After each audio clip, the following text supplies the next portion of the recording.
Estamos de volta. Ricardo Mota Entrevista tem como convidado esta semana o sociólogo, antropólogo, professor universitário, escritor, compositor, enfim, um homem de múltiplas qualidades, culturais inclusive, e que relançou recentemente a segunda edição, aliás, lançou a segunda edição do Manifesto Sururu por uma antropofagia das coisas alagoanas. E eu deixei exatamente uma indagação, o que é essa história de por uma antropofagia das coisas alagoanas? Como é que você traduziria isso, Edson? Essa ideia de antropofagia não é uma ideia minha, uma ideia que vem lá dos modernistas, né? E... Semana de Arte Moderna. Exato.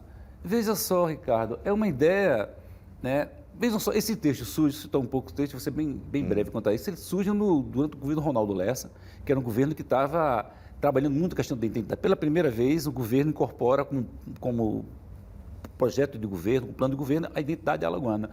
E eu via que tinha uma explosão de narrativas alagoanas. E aí eu estava lendo muito sobre Alagoas, né? E o Sávio de Almeida, um cara que você conhece, Sávio, ele tinha... Gosto muito do professor Sávio. Ele tinha dito para mim que existiam livros alagoanos. Ele disse para mim, por exemplo, que o romancista, o grande romance alagoano não era Vidas Secas, era Calunga, né, por causa da questão da geografia. Eu comecei a ler... Pois é, eu não conheço. Eu comecei a ler muito Alagoas, e tudo que eu li eram águas. E, de repente, estava um clima na cidade de escrever um manifesto. Por exemplo, o Railton do Chico Baratinha estava escrevendo um manifesto, a Raquel estava querendo escrever um manifesto, e, de repente, eu comecei a escrever um manifesto. Você me pergunta, essa coisa da antropofagia, eu não pensei em absolutamente nada quando escrevi o texto.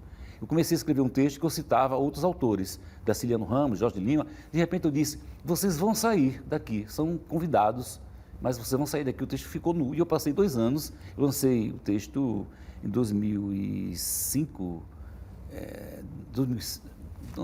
2004, né? 2004, mas assim, eu tinha escrito ele há 2 anos antes, porque eu não sabia o que fazer com o texto.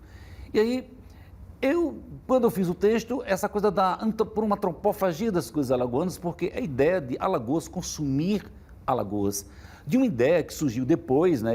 Hoje, esse texto produziu, por exemplo, um projeto chamado Xangô Rezado Alto, uma ideia nossa, que tinha o Xangô Rezado Baixo, a gente criou um projeto em cima de Xangô Rezado Alto, em cima da coisa do manifesto, depois a coisa do sururu, patrimônio, mas assim, então essa ideia da antropofagia... Para você tudo é sururu aqui, né?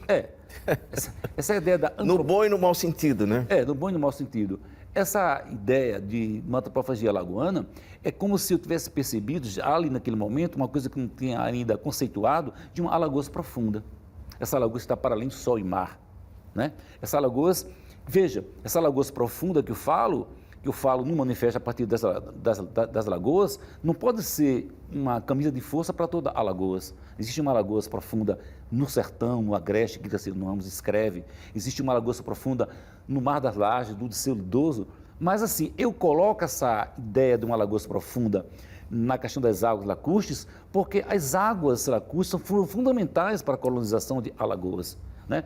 Então essa ideia nasce de uma leitura do Otávio Brandão e do Jorge de Lima. Pois é, são 2 autores aqui que você reiteradamente, né, cita. São os 2 principais personagens, você acha, na construção dessa identidade?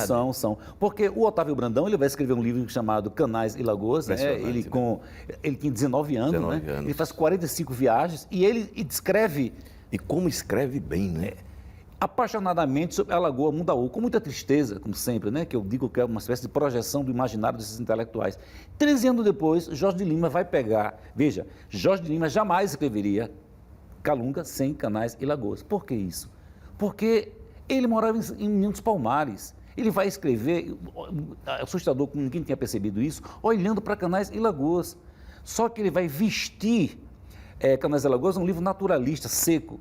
Quando o Jorge de Lima escreve Calunga, ele vai colocar a cultura dentro. Que cultura ele coloca? Negra. E aí você vai ver que nessas regiões das Lagoas, quando o Otávio Brandão escreve, Jorge de Lima aprofunda, as 3 raízes alagoanas, a índia, a branca e a negra.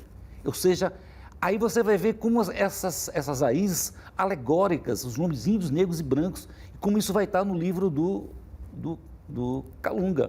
Então, e aí eu escrevo em cima de um processo de modernidade, esse processo que a gente vive, violentíssimo. A modernidade é um projeto muito violento, de destruição das tradições, né? Então, sol e mar, ele é uma coisa que ele faz uma erosão da identidade alagoana. E aí, a ideia de uma antropofagia das coisas alagoanas, né? Ou seja, Alagoas não foi feita para turista ver e olhar o mar, né? Não tem lugar bom para turista se não for para o seu povo, né? Não tem jeito. Pode parecer um clichê, mas é isso mesmo, né? Pois é. Então, a ideia de você comer e devorar Alagoas, né? Então, essa ideia da antropofagia, essa Como ideia... quem come um bom prato de sururu.